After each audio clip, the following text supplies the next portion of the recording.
সরাসরি আপনাদের নিয়ে যাব দিল্লির যন্তর মন্তরে লাঠি চার্জ পুলিশের। আজ সংসদ ভবন অভিযান ছিল ককরোচ জনতা পার্টির এবং যন্তর মন্তরে এই মুহূর্তে লাঠি চার্জ পুলিশের।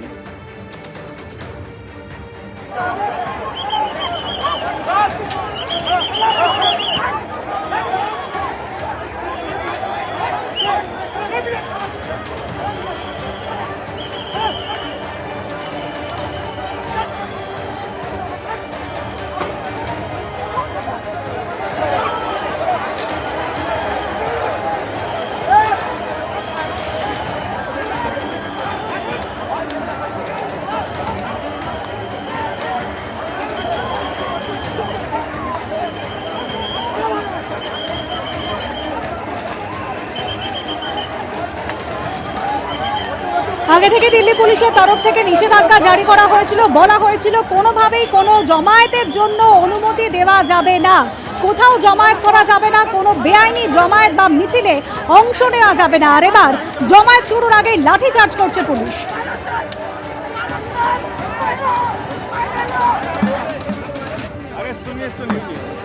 सुन तो लीजिए ना, अरे सुनिए सुनिए, हम लोगों को रोक रहे हो। मेरी बात सुनिए, अरे मेरी बात सुनिए, आप मेरी बात सुनिए। अच्छा मेरी बात सुनिए, आपको अपने पुलिस वालों के साथ हमें वहाँ तक भेज दीजिए, आपको दिक्कत है? 2 मिनट दे।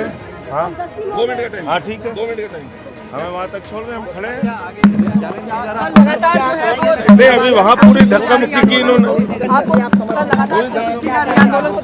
सारे लोग जा रहे हैं तो आप क्यों नहीं जाने दे रहे? पुलिस रोक रही है जगह जगह पे और इनकी कोशिश है कि बच्चों की आवाज़ उठे ना, लेकिन ये देश का आंदोलन बन चुका है। ये किसी एक आदमी का आंदोलन नहीं है, ये किसी पार्टी का आंदोलन नहीं है। ये देश के करोड़ों बच्चे जो एग्जाम देते हैं, जो पढ़ते हैं मेहनत करके, उनके साथ जो धर्मेंद्र प्रधान जी धोखा कर रहे हैं, पेपर माफिया के हाथों में मोदी सरकार चल रही है, ये उसके खिलाफ आंदोलन है। अभी तो जंतर मंतर का मार्च भी शुरू नहीं हुआ, अभी तो मार्च भी शुरू नहीं हुआ, वहाँ जाने क्यों नहीं दे रहे हैं? पूरी धक्का मुक्की कर रहे हैं, धक्का मुक्की कर रहे हैं। कोई किससे बात कर रहा है, क्या किसका दावा कर रहा है, हमें नहीं पता। हमको ये पता है कि जनता का आंदोलन है, जनता के बच्चों के लिए, देश के बच्चों के लिए आंदोलन है। पेपर चोरी हो रहे हैं, पेपर चोरी के खिलाफ आंदोलन है। धर्मेंद्र प्रधान को इस्तीफा देना चाहिए, शिक्षा मंत्री हैं वो। शिद्दत से आज यहाँ पे पुलिस लगाई हुई है, उतनी शिद्दत से पेपर लीक रोक देते तो बच्चों का भविष्य नहीं खराब होता। इतनी शिद्दत से देश चला देते तो बच्चों का भविष्य नहीं खराब होता, बच्चे बेरोजगार नहीं होते। इनको सिर्फ आंदोलन रोकने की पड़ी हुई है, देश के लिए कुछ नहीं करना।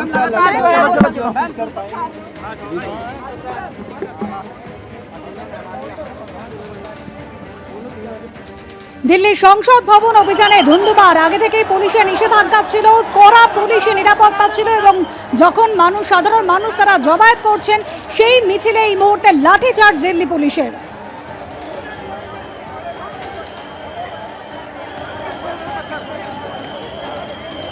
আন্দোলনকারীদের সরিয়ে দিচ্ছে পুলিশ, পাশাপাশি দুটো ছবি রেখেছে আপনাদের সামনে।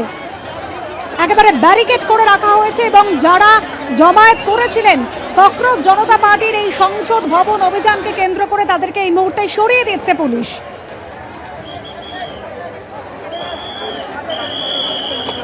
বিজেন্দ্র সিংহ আমাদের প্রতিনিধি রয়েছেন আমাদের সঙ্গে। বিজেন্দ্র, কি পরিস্থিতি এখন?